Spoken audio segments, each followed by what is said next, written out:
नमस्कार दोस्तों, मैं डॉक्टर वीमा गुप्ता एज ए काउंसलर आज फिर से आपके सामने आई हूँ। तो दोस्तों, आज हम बात करेंगे एक ऐसे टॉपिक की जो हमारे सभी के जीवन में कभी ना कभी ऐसा क्षण आता है जिसमें हम कहते हैं कि अब नहीं हो पाएगा।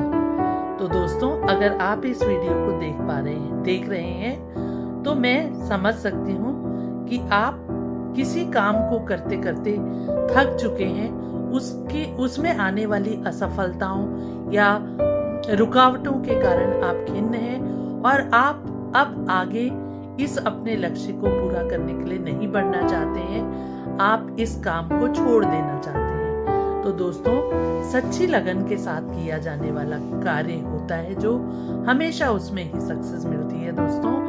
तो मैं बात करूंगी एक ऐसे एटीट्यूड की दोस्तों, जिसमें कि हमें एक ऐसा मन, एक ऐसा संयम रखना होता है जिसमें ये कहना होता है नेवर गिव अप, कभी भी हार नहीं मानो। तो दोस्तों, अब बात करते हैं हम कि why people feel give up feeling, मतलब ये फीलिंग, ये इमोशन जो गिव अप वाली फीलिंग आती है,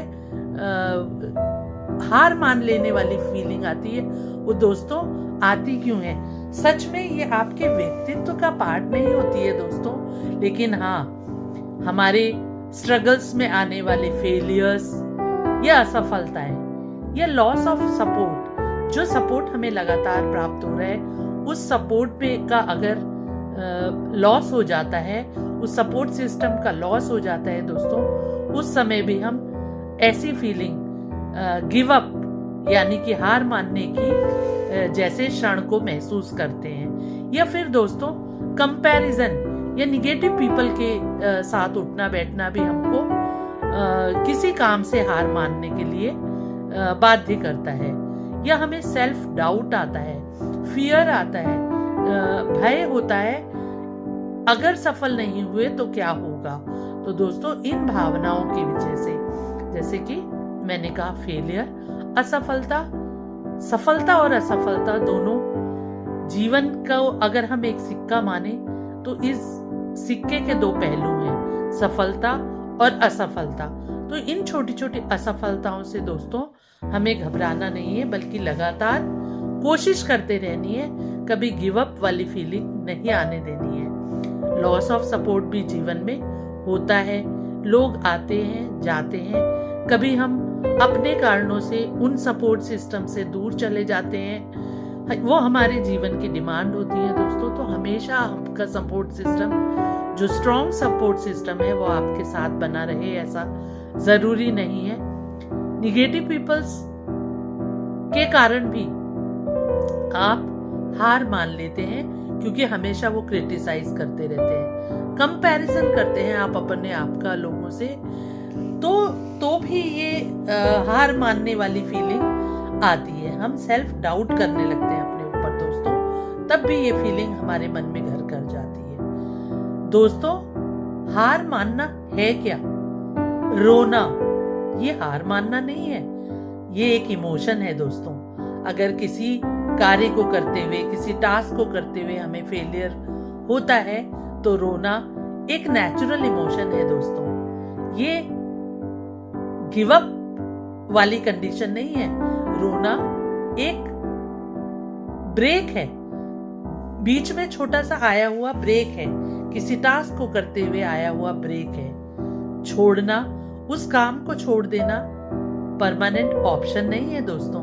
तो हमें एक नेवर गिव अप वाली फीलिंग के साथ आगे बढ़ते रहना चाहिए दोस्तों। जब हम हार मानते हैं तो अक्सर हम कहते हैं अब सब खत्म हो गया, अब कुछ नहीं बचा है जीवन में। जो लोग भी काउंसलर्स के पास आते हैं तो वो ये एक आम बात है, वो कहते हैं कि अब मुझसे नहीं हो पाएगा, अब मैं थक चुका हूं। तो दोस्तों, आप अपने आप से पूछिए कि क्या ये दर्द जो आज आपको फील हो रहा है, ये दर्द क्या हमेशा रहेगा? क्या आपने अपने आप से पूछिए, क्या मैंने आखिरी कोशिश करी? अगर हार मान ली, अगर दोस्तों आपने हार मान ली तो आप खुद को कैसे फेस करेंगे, ये भी आप जरूर एक बार सोचिए। दोस्तों, मैं आपसे एक काउंसलिंग एक्सरसाइज के बारे में बात करूंगी। आप एक पेपर कलम लीजिए, पेपर और पेन लीजिए, एक एक्सरसाइज करिए। उस पेपर में लिखिए, मैं क्यों हार मानना चाहती हूँ या चाहता हूँ, क्या कारण है उसके पीछे। अगर नहीं माना, अगर मैंने नहीं हार मानी, तो इसके ठीक 1 साल बाद क्या स्थिति होगी।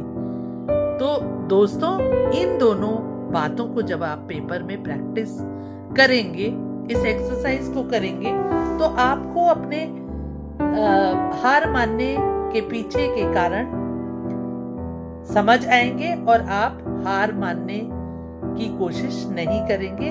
दोस्तों, हार मानना, गिव अप करना एक मेंटल स्टेट है। आप बार बार कोशिश कर रहे हैं, इसका मतलब आप स्ट्रांग हैं। आप बार बार कोशिश करके आप अपनी स्ट्रेंथ को मजबूत कर रहे हैं। कोशिश दोस्तों वही करता है जिसके अंदर स्ट्रेंथ होती है। स्ट्रांग वही बनता है जो कोशिश करता है। तो दोस्तों, अपनी सफलता के ओर आने वाले छोटे छोटे असफलताओं को बाध्य ना माने। निगेटिव पीपल से दूर रहे। निगेटिव पीपल आपके पॉजिटिव एटीट्यूड को चोट पहुंचाते हैं। आप कंपैरिजन कभी मत करिए अपना किसी और से। और सपोर्ट का अगर आपके जीवन में लॉस हुआ है तो उस सपोर्ट को किसी और तरह से, कहीं और से ढूंढने की कोशिश करिए, या आप अपना खुद को अपना सपोर्ट सिस्टम बनाइए। दोस्तों, मैं 100% आपको एक विश्वास दिलाती हूँ कि अगर आप स्वयं के लिए खड़े होंगे तो आप कभी गिव अप नहीं करेंगे। तो दोस्तों, अगर आपको ये वीडियो पसंद आई है, अगर आपको लगता है कुछ भी वैल्यू आपको इस वीडियो से मिली हुई, तो आप इसे लाइक, सब्सक्राइब और शेयर कर सकते हैं। और दोस्तों, कमेंट में लिख सकते हैं कि I will from today only, I will never give up. तो दोस्तों, इसी के साथ मैं अपने इस सेशन को विराम देती हूँ। अगले सेशन में फिर आपके साथ रूबरू होंगी। तब तक के लिए विदा, डॉक्टर वीमा गुप्ता।